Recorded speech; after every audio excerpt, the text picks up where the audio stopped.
राधे राधे भक्तों, आज हम आपको ज्येष्ठ मास के शुक्ल पक्ष की निर्जला एकादशी की कथा सुना रहे हैं। 88,000 ऋषि मुनि बड़ी तन्मयता से एकादशियों की पापनाशक व रोचक कथाएं सुनकर आनंद विभोर हो रहे थे। अब सबने ज्येष्ठ मास के शुक्ल पक्ष की एकादशी की कथा सुनाने की इच्छा व्यक्त की। तब सूत जी ने कहा, एक बार श्री भीमसेन व्यास जी से बोले, हे पितामह, भ्राता युधिष्ठिर, माता कुंती, द्रौपदी, अर्जुन, नकुल और सहदेव आदि एकादशी के दिन व्रत करते हैं और मुझे भी एकादशी के दिन अन्न खाने को मना करते हैं। मैं उनसे कहता हूँ, भाई, मैं भक्ति पूर्वक भगवान की पूजा कर सकता हूँ और दान दे सकता हूँ, परंतु मैं भूखा नहीं रह सकता।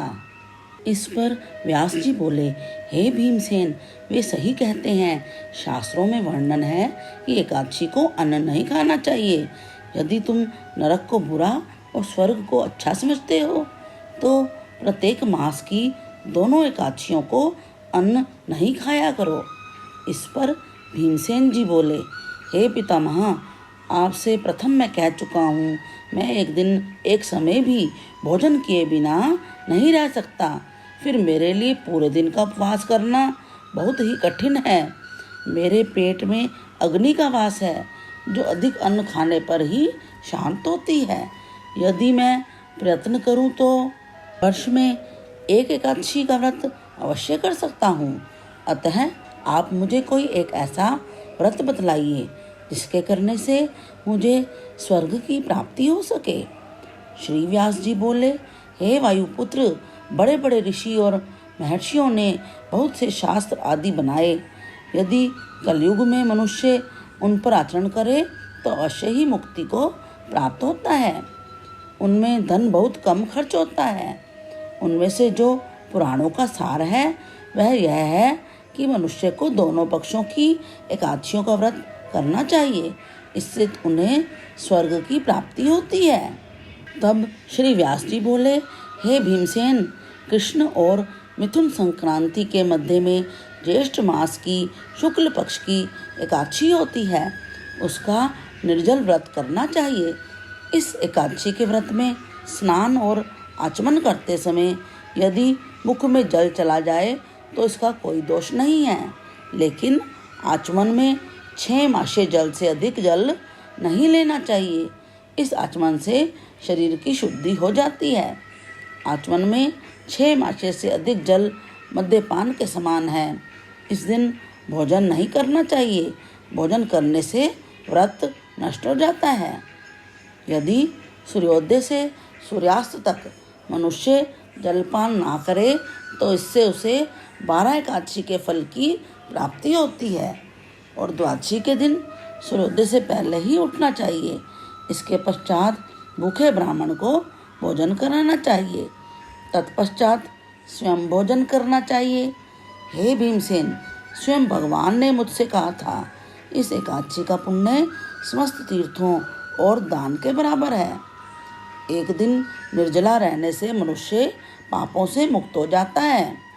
जो मनुष्य निर्जला एकादशी का व्रत करते हैं उनको मृत्यु के समय भयानक यमदूत नहीं दिखते, बल्कि भगवान विष्णु के दूत स्वर्ग से आकर उसको पुष्पक विमान पर बिठाकर स्वर्ग को ले जाते हैं।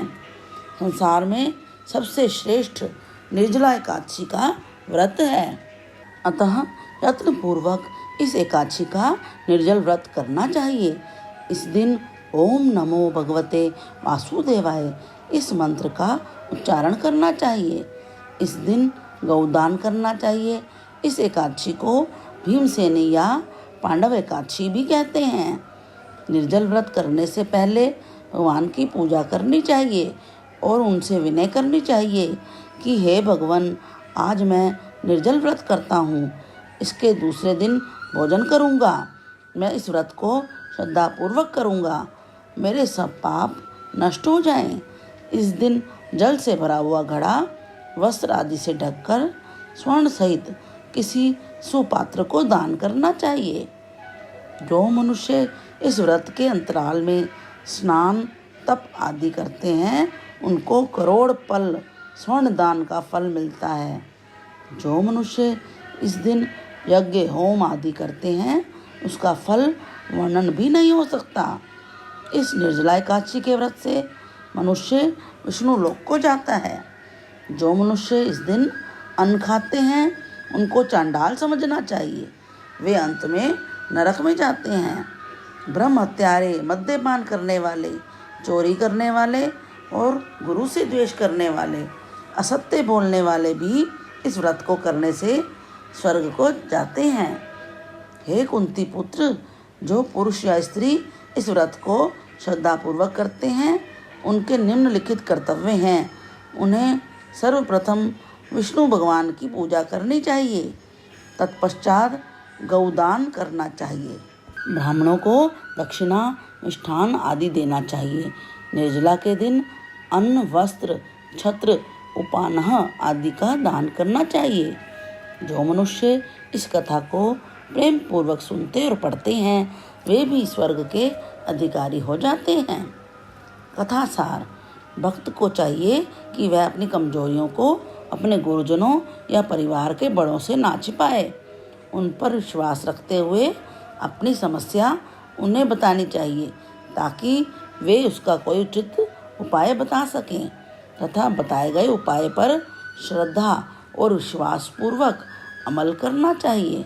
अपने पितामह व्यास जी की कृपा से भीमसेन भी एक एकादशी का व्रत करके सभी एकादशियों का फल प्राप्त करके स्वर्ग के भागी बने। अब एकादशी माता की आरती करेंगे जिसका लिंक नीचे डिस्क्रिप्शन बॉक्स में दे दिया गया है। हर एकादशी के विषय में जानकारी प्राप्त करने के लिए तथा कथा प्राप्त करने के लिए इस चैनल को लाइक और सब्सक्राइब कर लीजिए तथा कमेंट्स में राधे राधे भी लिखिए। अब मेरे साथ बोलिए हरे कृष्ण कृष्ण कृष्ण हरे हरे, हरे राम राम राम हरे हरे।